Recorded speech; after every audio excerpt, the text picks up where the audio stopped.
hoy vamos a hablar de las oraciones.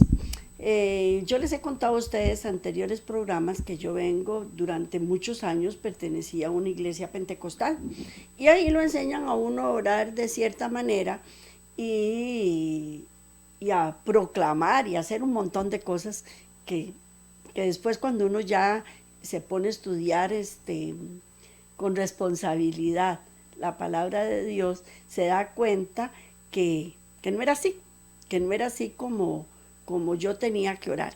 Y este programa, ustedes no tienen idea cómo me revolcó ir haciéndolo y cómo cambió mi mentalidad y cómo de un momento a otro me quedé sin nada también.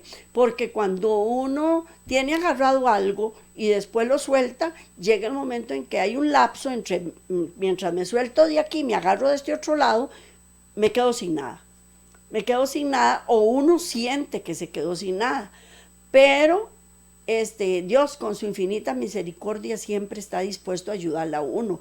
Ahora, no es que yo diga que las oraciones de Dios no sean contestadas a una iglesia y a otra sí. No, no, no, no, no. Yo no estoy diciendo eso tampoco, porque Dios conoce un corazón contrito y humillado y sabe cuándo es una oración de fe y cuándo es una oración debidamente hecha de acuerdo a los ojos de Dios y no de acuerdo a las personas. Pues esto me enseñó bastante sobre cómo orar y los diferentes tipos de oraciones que hay.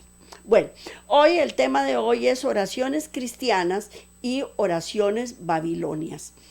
Y primero que todo vamos a orarle al Señor para que Él tome control de esta programación y que nos ayude a terminarla de la mejor manera posible, que la entendamos y que la aceptemos y que la valoremos también, y que la analicemos y que pensemos también. Amantísimo Padre, hoy ponemos delante de tu presencia este programa, esta programación, todas las programaciones que hacemos con tanto cariño para nuestro público, Señor. Te pedimos por todo el público que escucha nuestras programación y también por el público que se ha de añadir también. Te pedimos, Padre Eterno, que nos ayudes a presentarlo de la mejor manera posible, a asimilarlo, a entenderlo, a analizarlo y a ponerlo por obra. Y te damos gracias, Padre Eterno, porque estas enseñanzas que nos das cada día nos hacen entenderte mejor, nos hacen estar más cerca de ti y poder compartir todas las delicias que traes para nuestro espíritu. Gracias, Padre Eterno, en el nombre de Cristo Jesús. Amén. Bueno, hoy vamos a hablar de oraciones cristianas y vamos a hablar de oraciones babilonias. Como se define en el mensaje del segundo ángel, un babilonio moderno es uno que ha rechazado el mensaje del tercer ángel. Ese es un babilonio moderno. Dice que esas son las características. Han rechazado el mensaje del tercer ángel. Y nosotros hemos analizado bastante aquí en estas programaciones cuál es el mensaje del primero, segundo hasta el séptimo ángel. Hemos analizado. Entonces, los invito también a que busquen todas estas programaciones en un estudio grande que hice sobre los 7 ángeles del capítulo 14 de Apocalipsis. Y los convido a que lo estudien debidamente. Y el que rechaza el mensaje del tercer ángel está rechazando la palabra de Dios, está rechazando las buenas nuevas de salvación. Las iglesias caídas son Babilonia. ¿Cuáles son las iglesias caídas? Las que rechazan la palabra de Dios. Entonces ustedes me pueden decir, ¿cómo puede una iglesia rechazar la palabra de Dios si está estudiando la palabra de Dios? Exactamente, parece ilógico. Pero rechazar partes de la palabra de Dios, decir, por ejemplo, que el Antiguo Testamento era para los judíos, que ahora el que procede es el Nuevo Testamento, que la ley no era para los judíos, que no es para la actualidad, que la ley fue clavada en la cruz del Calvario, que antes era por gracia, que antes era por ley y ahora era por gracia. Todas esas cosas lo que están haciendo es rechazando el mensaje del tercer ángel.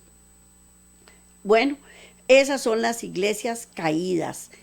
Y las iglesias caídas, las que rechazan ciertas partes de la palabra, son Babilonia. Ahora, un babilonio es un anticristo, es un aborrecedor de la verdad presente, uno que no cree que Cristo ha venido en carne y sangre. Ese es otro aspecto, porque usted le pregunta a todo el mundo que si uno cree que ha venido Cristo en carne y sangre, y todo el mundo les dice, sí, sí creo, sí, sí creo. Pero rechazar parte de la palabra es rechazar a Cristo. Y si yo rechazo a Cristo, soy anticristo. Sin embargo, diferentes a los ateos que abiertamente rechazan a Dios y que están dedicados a instituir los reinos humanos en las formas humanas, los babilonios fervientemente profesan servir al Dios viviente. Ellos lo profesan. Yo sirvo al Dios viviente. Y lo que hace que su servicio sea no aceptable es que ellos buscan establecer el reino de Dios en las formas humanas, semejante a los judíos, que esperaban que Dios añada su poder a sus planes. Solicitan este poder a través de la oración y confiadamente esperan que Él honre su dedicación al responder a estas oraciones. Les repito, este programa es una parte del reposo del sábado de Dios. Y hemos visto también en anteriores programas que hay formas humanas y hay formas de Dios. Entonces, imponerle yo mis planes a Dios y que Dios sea simplemente mi ayudador, es que yo no estoy en el reposo del sábado de Dios. Yo tengo que reposar en Dios y esperar que Él me dé los planes generales y los planes específicos, como lo he dicho en otras programaciones. Pero cuando Dios retrasa los planes específicos, entonces yo entro en caos, entro en desesperación y quiero imponer mis propios planes. Entonces, cuando yo trato de imponer mis propios planes, entonces estoy queriendo hacer las cosas humanamente posibles y no como Dios quiere. Los cristianos tenemos que aprender mucho de la oración. Y muchas veces vemos que nuestras oraciones carecen de vitalidad, de efectividad y de poder. Y nos desesperamos. Y parece que Dios está más interesado en atender a oraciones de otros que las de su propio pueblo. Porque nosotros vemos a las personas que no son cristianos, que ni siquiera creen en Dios, que todo les sale bien. Todo le sale bien. Y uno dice, mira, gana un montón de plata, hace esto, hace el otro, y a mí Dios le oro y no me contesta, no pasan del techo mis oraciones. Y eso es lo que creemos. Pues hay una diferencia entre las oraciones cristianas y las oraciones babilonias. Los babilonios traen soluciones y planes a Dios, y los cristianos traemos problemas. Yo no puedo llegar ante Dios con un problema y decirle, quiero que me lo solucione así. No, yo vengo y les pongo mi problema. Él es el hacedor del plan y el solucionador del problema. Pero los babilonios sí lo hacen y pareciera como que les sale bien, ¿verdad? Que todo les sale bien. Pero entonces, una oración babilonia idea planes y procederes que piensan que darán mejor ventaja a sus propios intereses, así como a la obra del Señor. Entonces, yo cuando estoy haciendo eso, yo pienso que estoy trabajando para la obra de Dios, creo en Dios y le impongo mis propias soluciones. Yo sé que no puedo realizar mis objetivos, yo lo sé. Todos los seres humanos somos impotentes ante ciertas circunstancias. Así es que yo sé que yo no tengo poder para hacer las cosas, pero Dios sí, De modo que entonces yo voy delante de Dios y le presento mis propios planes.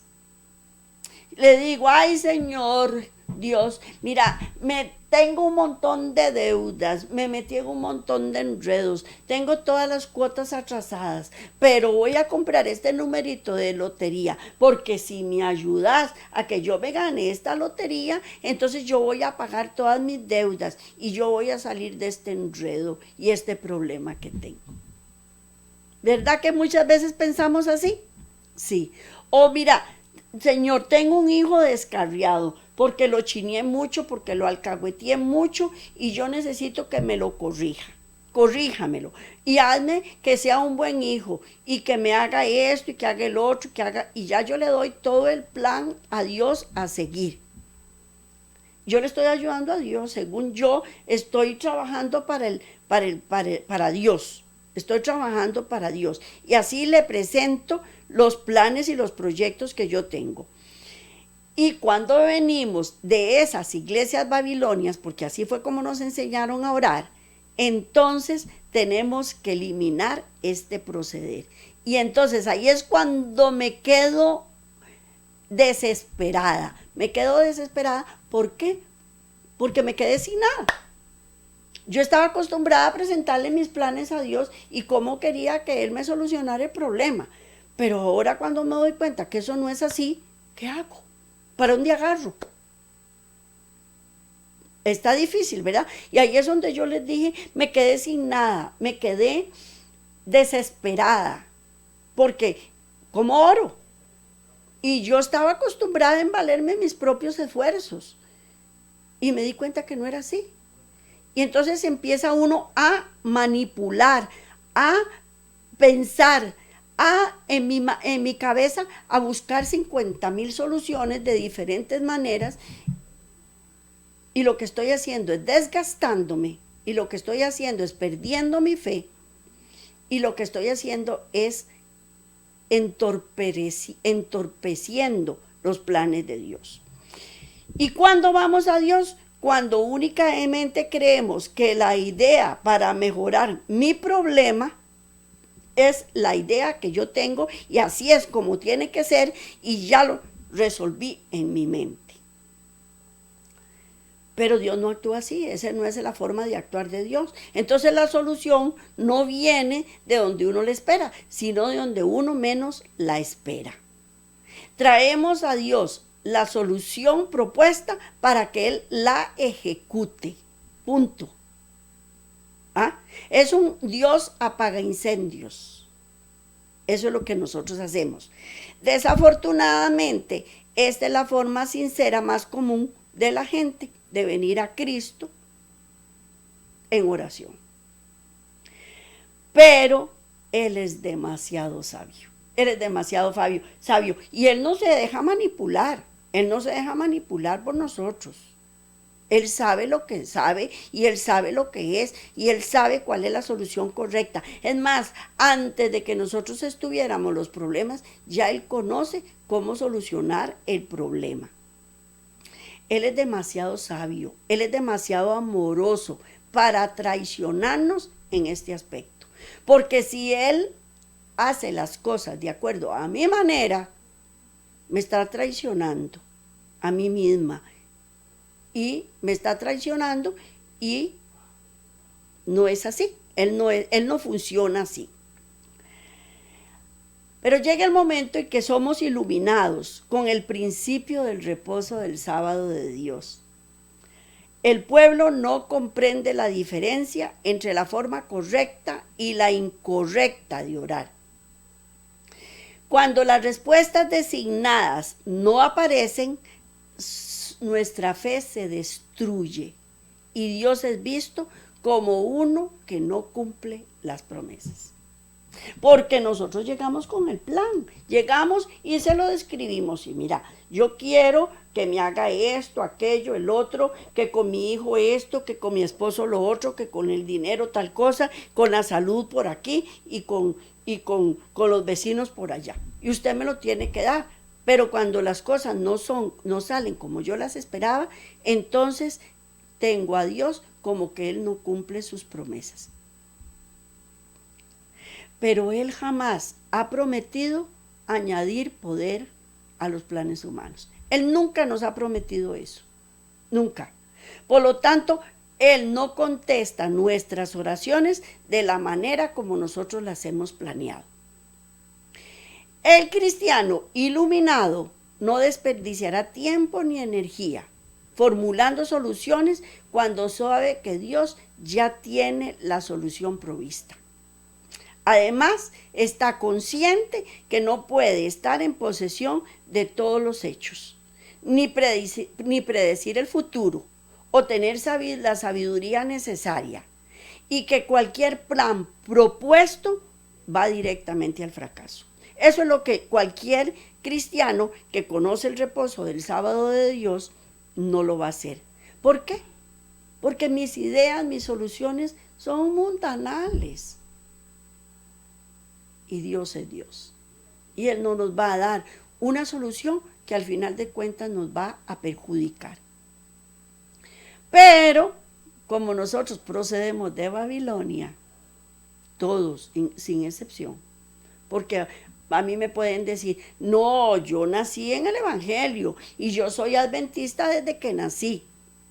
Sí es cierto, pero estamos contaminados. Si no nos contaminamos en la iglesia, nos contaminamos en la escuela, en el colegio, en la universidad, con los amigos, en las calles. La cuestión es que siempre algo de Babilonia hay en nosotros. Ha sido entonces inculcado en nuestra humanidad la disposición de empezar inmediatamente a pensar de cómo resolver un problema. Y en el momento que aparece el problema, ya inmediatamente empezamos a pensar y a manipular en nuestras mentes, a buscar la solución. Pero el cristiano que sabe que Dios es el solucionador del problema, le va a entregar la dificultad en sus manos y allí la deja. Contento con cualquier solución que el Señor provea. Porque Dios no se equivoca y Él siempre me va a dar la solución correcta. Entonces muchas veces le dicen a uno, es que usted se desentiende, es que usted es irresponsable, es que usted no le importa. Sobre todo cuando tenemos problemas con nuestros hijos. Porque nuestros hijos son manipuladores también, y ellos quieren acaparar toda nuestra atención. Pero nosotros estamos confiando en el Señor y tenemos la mirada puesta en el Señor. Entonces, ¿qué es lo que dicen? No le importo. Yo no le importo a mi papá, yo no le importo a mi mamá. Pero no, es que estamos en el reposo del sábado de Dios, esperando a que la solución venga de Dios. Y le digo sinceramente, hay momentos en que uno no puede corregir a los hijos. Cuando uno tiene hijos chiquitos, uno con una mirada que los vuelva a ver o con un gesto que les haga, ellos tal vez acatan y obedecen. Algunos no, ¿verdad? Pero cuando ya nuestros hijos se hacen grandes y sobre todo cuando ya ellos se van de la casa a formar otras familias, ya uno no puede intervenir. Los puede aconsejar, pero nada más. Entonces ahí es donde uno tiene que agarrarse del Señor y decir, el Señor que provea la solución. Es más, le voy a decir una cosa, desde que nuestros hijos están chiquititos, nosotros tenemos que agarrarnos del plan de Dios. Si queremos ser triunfadores y que nuestros hijos triunfen, no en el mundo, sino con Dios. Y si ellos ven que uno tiene la mirada puesta en el Señor y la plena confianza en Él, ellos van a aprender a hacer eso. pero nosotros empezamos a manipular a nuestros hijos, a nuestros esposos, manipulamos a todo el mundo porque queremos que se hagan las cosas a mi manera. Contrario al babilonio que trae las soluciones a Dios, él solamente ha traído el problema y al entregar eso a él, ha reconocido y respetado su posición verdadera. Dios nunca contesta las oraciones babilonias, sean hechas por babilonios o por cristianos. Uy, qué duro que fue esto para mí, porque ya ahí me puse a analizar mis oraciones y yo dije, ¿son mis oraciones babilonias o son mis oraciones cristianas? Qué problema que estoy metida, porque le digo sinceramente, todas eran babilonias. Todas mis oraciones eran babilonias. Y ahí fue donde me quedé sin nada y tuve un revolcón increíble. Es más, llegó el momento en que yo decía, ay Señor, me abandonaste, no te siento por ninguna parte, estoy sola, ¿qué hago? ¿Para dónde agarro? Y tuve que empezar a cambiar mi forma de orar y no presentarle al Señor los planes de acuerdo a mi manera, sino aprender a esperar, que esa fue otra gran enseñanza que tuve, porque uno por naturaleza es impaciente, intransigente, y quiere que las soluciones se hagan en un chascar de dedos, y no es así. Por otra parte, Satanás es un ser poseído de enorme poder por el cual es capaz de hacer mucho más de lo que los babilonios piden. Óigame, tenemos que tener cuidado. Él va a servir a su propósito muy bien para fortalecer la fe en el sistema que promueve al hombre como hacedor del plan. Él es astuto y por eso es que nosotros vemos que todas las personas que hacen oraciones babilonias se les cumplen casi de inmediato, porque lo que está haciendo es fortaleciendo esas oraciones y fortaleciendo el sistema de que el hombre es el hacedor del plan. Él enseña las cosas a su modo, respalda la enseñanza con manifestaciones activas del sistema. Así es que cuando estas personas piensan que es Dios quien las oye y responde, a la verdad es Satanás.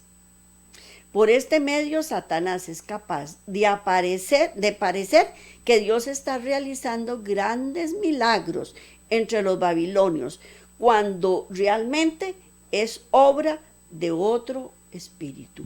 Por eso tenemos que tener mucho cuidado. Entonces, cuando me di cuenta que mis oraciones eran babilonias, yo dije, santo Dios, ¿en qué meollo estoy metida? Y empezar a dar un vuelco, entonces ya yo sentía que mis oraciones no eran contestadas con la misma velocidad que anteriormente. Entonces, ¿qué es lo que uno piensa? Dios me abandonó. Y ahí sentía que Dios no me aparecía por ningún lado. Y entré en caos, entré en desesperación. Pero ahí es donde el Señor lo enseña a uno a reposar en el sábado de Dios. Por eso parece que los babilonios tienen las respuestas más rápidas y admirables a las oraciones que los cristianos. Cuando los primeros dirigen sus oraciones a Dios, están realmente orando a Satanás. En medio de estas personas, él tiene la libertad de contestar sus oraciones de manera que hace aparecer que Dios aprueba totalmente los planes humanos, experimentando poca a ninguna restricción al ejercicio de su voluntad.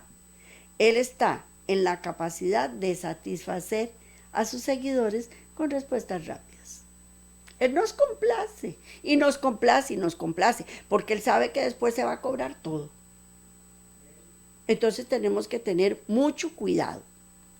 Los cristianos realmente dirigen sus oraciones a Dios y gozan de su protección de los engaños de Satanás. Así que con menos frecuencia hacemos oraciones babilónicas y Satanás raramente puede contestarlas. Al mismo tiempo, el Señor no las contesta hasta que aprendamos a orar la verdadera oración cristiana. Y ya se dan cuenta el cambio. Yo me sentí desesperada porque yo dije, no me contesta, no lo encuentro por ningún lado. ¿Qué te me hiciste, Señor?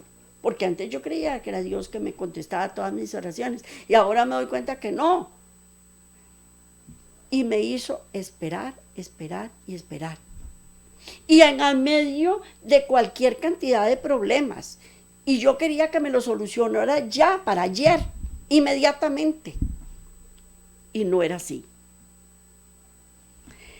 En la tierra, Cristo fue el modelo cristiano. Él hizo la perfecta oración cristiana, lo que significa que trajo soluciones, que jamás trajo soluciones a Dios, solamente trajo problemas. Cuando el pueblo decidió coronar a Cristo como rey, estaba usando los principios falsos. Grandes cambios debían efectuar los discípulos y la multitud antes de poder edificar el reino de Dios. O el pueblo cambiaba de proceder a los principios divinos o habría de ser rechazados y reemplazados por otro. Óigame, qué duro. Los apóstoles, ¿quiénes querían coronar a Dios como rey de Israel? Todos los discípulos, todos, el pueblo que lo seguía. Y ahí van incluidos los apóstoles también. Cristo necesitó presentar dicho problema ante su Padre a través de la oración. Debía ser una verdadera petición cristiana y por tanto un ejemplo de cómo todo verdadero cristiano creyente ha de formular sus oraciones. Hagamos un poco recordemos un poquito. Él fue al monte a impartir sus enseñanzas con sus discípulos.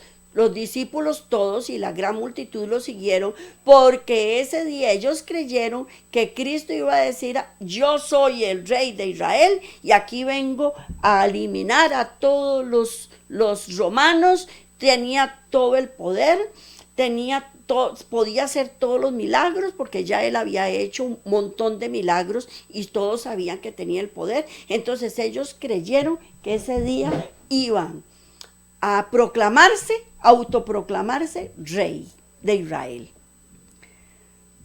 Pero al final de cuentas lo que hizo fue hablarles de amor y de todas las cosas buenas que él hablaba y no entendieron nada. Entonces querían tomarlo por la fuerza y coronarlo rey.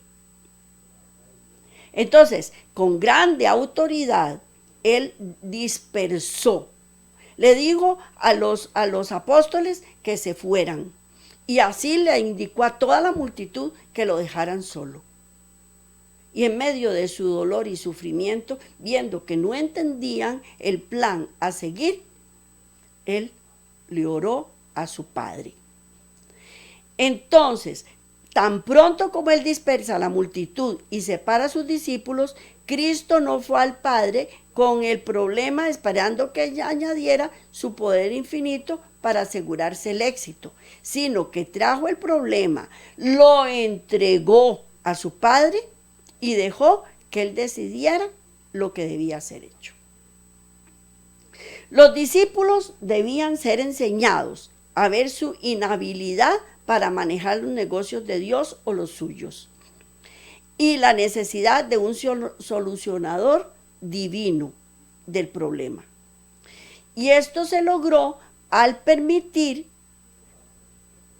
Dios una fiera tempestad que los asustó hasta que no pudieron luchar más, hasta que vieron la necesidad del Salvador y así estuvieron listos para trabajar en armonía con sus principios.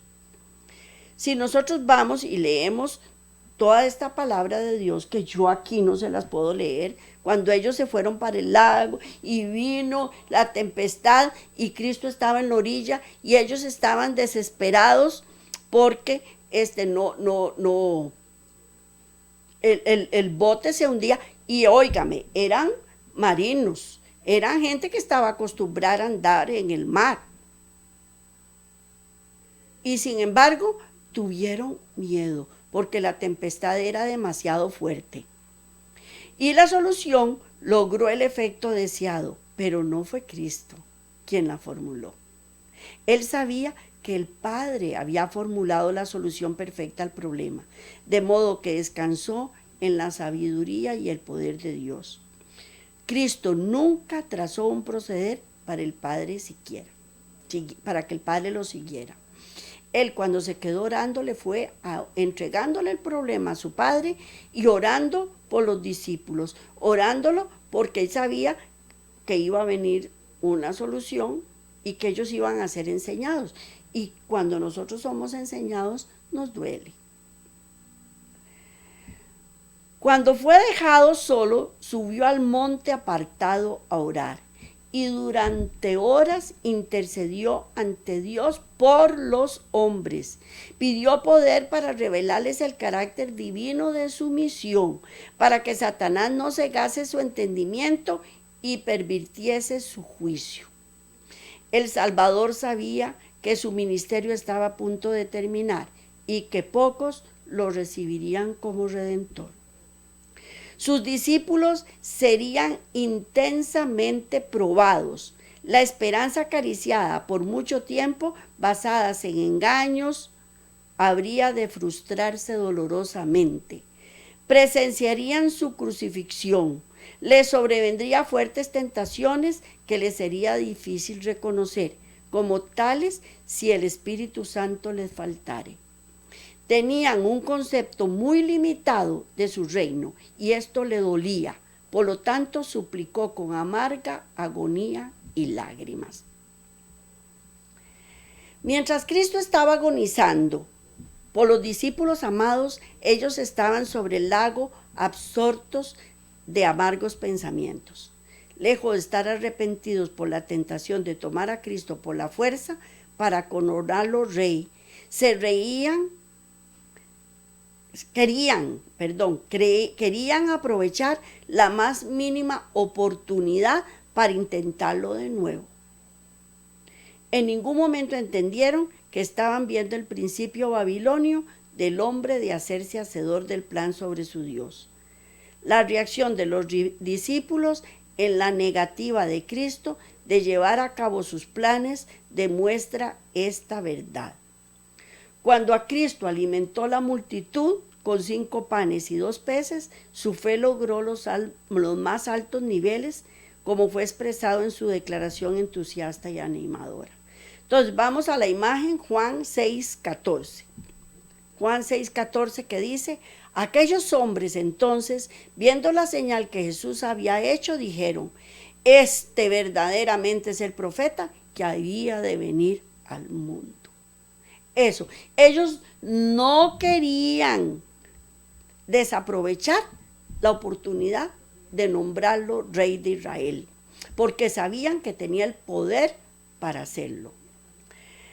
Pero a causa de que estaban mezclando las obras babilonias con su fe, ella estaba sentenciada a la destrucción. Únicamente pocas horas después que habían proclamado a Cristo como el verdadero Mesías, confundidos se preguntaban si él era o no. Después de todo, podía ser un impostor como lo acusaban los fariseos.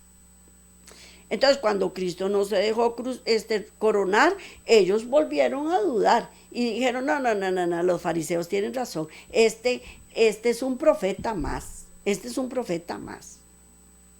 Y querían cambiar a Cristo cuando en realidad lo que debían era cambiar sus actitudes, ellos eran los que tenían que cambiarlas. No percibieron su verdadera necesidad, no la percibieron. En realidad,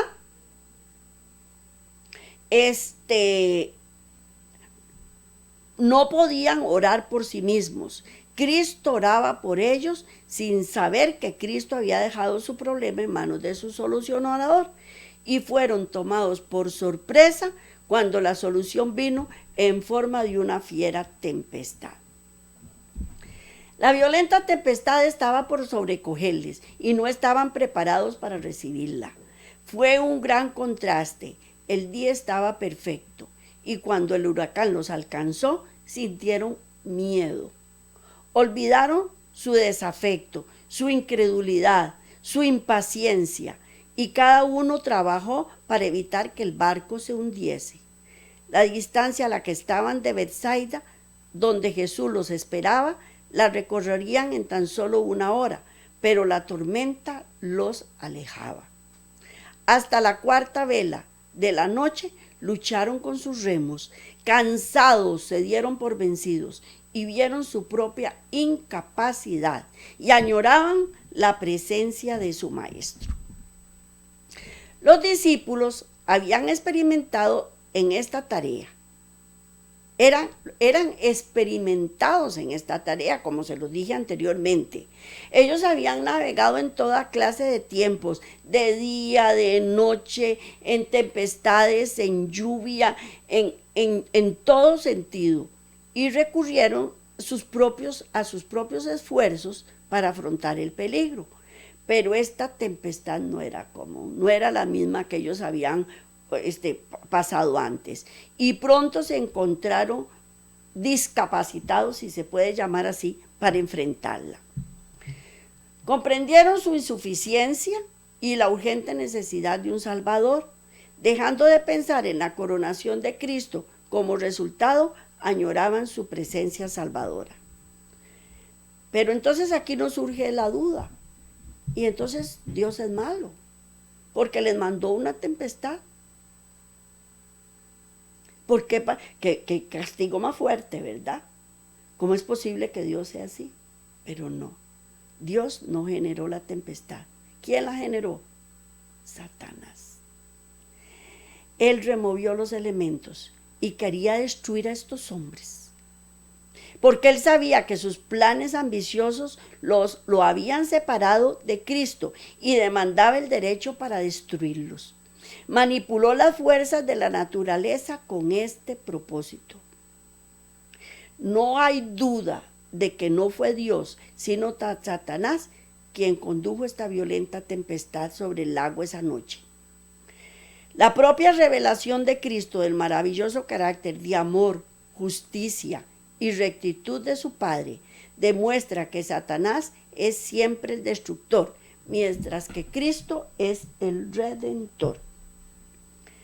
La mayor responsabilidad de la venida de Cristo a esta tierra fue revelar la esencia del Padre, del carácter real de su Padre, y exponer la naturaleza del espíritu de falsedad de Satanás que ha perpetrado contra el Todopoderoso. Satanás obra por sí mismo, por eso él quiere que nosotros obremos por nosotros mismos, por medio de los elementos para cosechar muchedumbres de almas aún no preparadas. Tiene estudiado los secretos de los laboratorios de la naturaleza y emplea todo su poder para dirigir los elementos cuando Dios se lo permita. Como por ejemplo Job. Nosotros tenemos a Job, por ejemplo. Es Dios quien protege a sus criaturas y las guarda del poder destructor, pero el mundo cristiano ha manifestado su menosprecio de la ley de Jehová, y el Señor hará exactamente lo que le declaró que haría. Alejará sus bendiciones de la tierra y retirará sus cuidado protector de sobre los que se rebelan contra la ley y enseñan y obligan a los demás a hacer lo mismo. Satanás ejerce dominios sobre todos aquellos quienes sobre todos aquellos quienes Dios no guarda en forma especial. Favorecerá a algunos para obtener sus fines y traerá desgracia sobre otros, al mismo tiempo que hará creer a los hombres que es Dios quien los aflige. Vamos a la siguiente imagen, Isaías 24, del 4 al 5, que dice aquí, se destruyó, cayó la tierra, enfermó, cayó el mundo, quemaron los altos pueblos de la tierra, y la tierra se contaminó bajo sus moradores, porque traspasaron las leyes y falsearon el derecho, y quebrantaron el pacto sempiterno. Satanás se hace presente ante los hijos de Dios como un gran médico que puede curar enfermedades. Él produce las enfermedades y los desastres, al punto que ciudades populosas son reducidas a ruina y desolación. Ejerce su poder en todos los lugares y bajo mil formas, en las desgracias y calamidades de mar y tierra, en las grandes conflagraciones, en los tremendos huracanes, en las terribles tempestades de granizos, en las inundaciones, en los ciclones, en las mareas extraordinarias y en los terremotos. Destruye las mieses maduras y a ellas sigue la hambruna y la angustia. Propaga por el aire emanaciones mefíticas y miles de seres perecen ante la pestilencia. Estas plagas irán menudeando más y más y se harán cada día más desastrosas. La destrucción caerá sobre hombres y animales, y la tierra se pone de luto y se marchita. La tierra también es profanada bajo sus habitantes, porque traspasaron la ley, cambiaron el estatuto y cambiaron el pacto eterno. No queda duda que Satanás fue quien generó la tempestad y azotó a los discípulos esa horrible noche. Él odiaba y temía a estos hombres, porque sabía que el tiempo iba a venir cuando, transformados y cambiados por las enseñanzas de Jesús, llevarían el evangelio al corazón del propio reino. Retrasando su causa por siglos y amenazando su existencia, por lo tanto, decidió destruirlos. Antes de que pudiera hacer esto, en su estado de separación de Cristo, Satanás vio justamente la oportunidad que estaba buscando y rápidamente la usó. Perdón, esto parece que Satanás y el Señor trabajan conjuntamente. Satanás llega y le dice, voy a mandarles una tormenta. Y el Señor le dice, sí, vaya, no importa. Pero realmente no es así. Dios ve de antemano, porque Él todo lo conoce. Él ve de antemano, tomando ventaja de los efectos de la rebelión humana. Así que Él sabía que Satanás trataría de destruir a los discípulos, trayendo la tempestad terrible sobre ellos. Cuando por la incredulidad persistente y su resistencia a los principios divinos abandonaron la protección del cielo, porque es uno el que se aleja de la protección de Dios, y él, al querer imponer sus planes, se estaban alejando de la protección de Dios. Y lejos de organizar esta situación, el Señor había hecho lo mejor para prevenirla. Cuando los eventos se desarrollaron, ¿cómo sucedió? A pesar de los mejores esfuerzos de Jehová, no fue todo perdido, porque a menos que Satanás pudiera destruirlos al instante, sus propios esfuerzos obrarían contra él. Los discípulos serían compelidos a reconocer su incapacidad y necesidad. Serían humillados por la fuerza que su incredulidad había puesto en acción, y serían guiados a rendirse en las manos misericordiosas del poderoso libertador. Después de reconocer los procederes del cielo, vendría en su rescate y a Satanás le arrebatarían la presa. Las oraciones intercesoras de Cristo esa noche tuvieron un doble efecto. Primero, mantuvo a ángeles protectores alrededor de los vasos frágiles para dar tiempo que las fuerzas destructoras de Satanás les enseñara su vital necesidad de un Salvador. Y segundo, proveyó una fuerza espiritual que penetró las tinieblas que rodeaban a los discípulos, haciéndolos que no miraran a sí mismos, sino a Cristo. La oración intercesora como la de Jesús trae soluciones divinas que llenan el corazón de alabanza y gratitud por la sabiduría, justicia y amor de Dios. Las medidas usadas para destruir sirven para cambiar las relaciones con Dios. Por eso cuando nosotros estemos en necesidades, en angustia, en penurias, no debemos renegar. Ellas nos conducen al arrepentimiento y nos muestran la necesidad de una liberación urgente. Y ahí es donde vemos la necesidad de un Dios todopoderoso que se haga cargo del problema. Y ahí es que después de lo que hicieron los apóstoles y los discípulos, que empezaron a sacar y sacar y sacar agua del barco, que no se nos hunda, así lo hacemos nosotros en la actualidad. Empezamos a sacar y sacar y sacar agua de nuestra casa para que no se nos hunda el barco. Pero al final de cuentas estamos rendidos y le entregamos el problema a Dios. Y ahí es cuando Dios actúa. Estamos desgastados, estamos cansados, estamos humillados, estamos arrepentidos de todas las tonterías que hicimos para ocasionar ese problema. Y entonces ahí es cuando Dios toma la acción directa para calmar las tempestades. Durante las horas de oración y espera, anhela ir enseguida al rescate, pero no se mueve para recibir la orden del Padre de acuerdo a sus planes. Él esperó hasta que el Padre le dio la orden para que lo hiciera. Él no nos olvida, Él no se olvida de nosotros, ni un momento, ni nos pierde de vista por un instante, hasta que apaguemos la ambición humana, profana, y pidamos en oración ayuda, y ya esa ayuda nos es concedida. Después de esto, los apóstoles, los seguidores también nunca más insistieron en coronarlo rey. Se sentían seguros de su carácter y misión, siguiéndolo con gran devoción.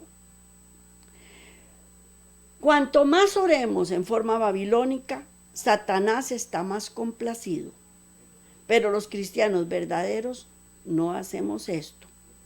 Traemos los problemas a Dios y los dejamos a Él, sabiendo que la solución ya ha sido forjada desde la eternidad y será aplicada cuando y donde Dios sabe que es lo mejor. Los que aprendan a hacer esto nunca conocerán el fracaso, pérdida, imposibilidad o derrota mientras continuemos en este camino.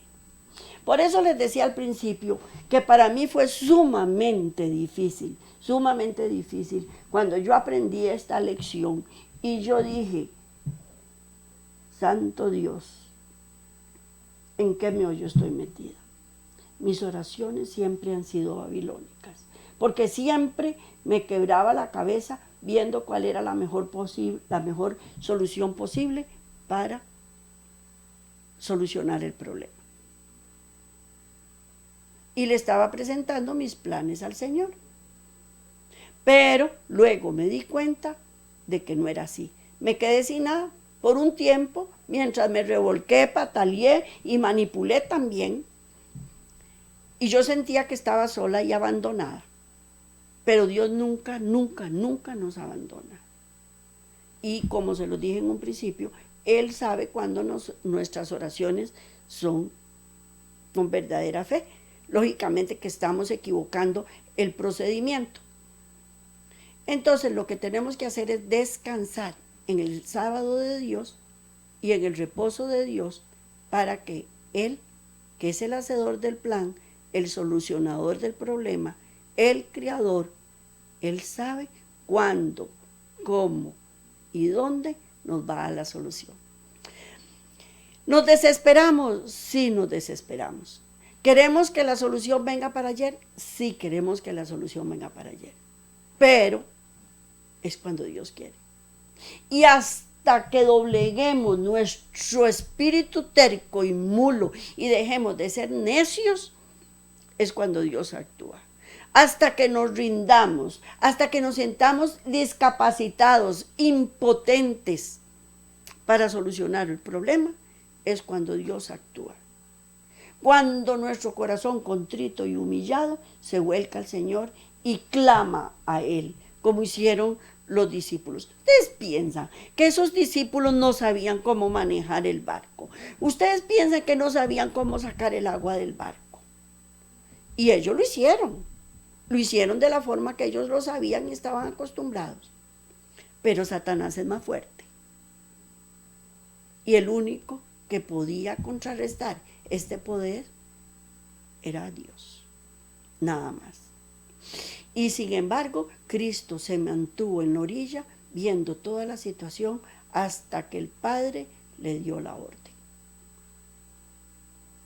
¿Podía Cristo actuar por sí mismo? Sí, pero Él es nuestro ejemplo a seguir. Él es el que nos indica cómo debemos orar. Él es el que nos indica cómo debemos actuar. Él es nuestro ejemplo a seguir. Y teniendo toda la capacidad y el poder para hacerlo, se esperó. ¿Hasta cuándo? Hasta que el Padre Eterno le dio la orden. Y ahora sí actuó. Y ya manejó la situación y lo llevó a puerto firme, a él y a todos los discípulos. ¿Hasta cuándo? Hasta que se rindieron, hasta que ya no pudieron más y se dieron cuenta de su impotencia y que solo Dios podía salvarlos a través de Cristo Jesús. Esta es las enseñanzas que le traía para hoy. Como se los repito, para mí fue muy duro aprender esto. Y que todavía estoy en proceso de aprendizaje, porque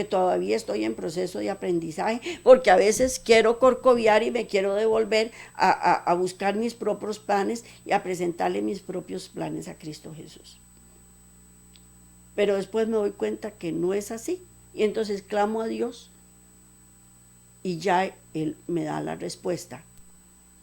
Y ha trabajado bastante con mi impaciencia. Así es que con mucho amor y mucho esfuerzo y mucha dedicación les traje esta programación para hoy. Que Dios me los bendiga grandemente, que tengan una feliz semana. Nos vemos de hoy en 8 si Dios quiere. Bendiciones para todos.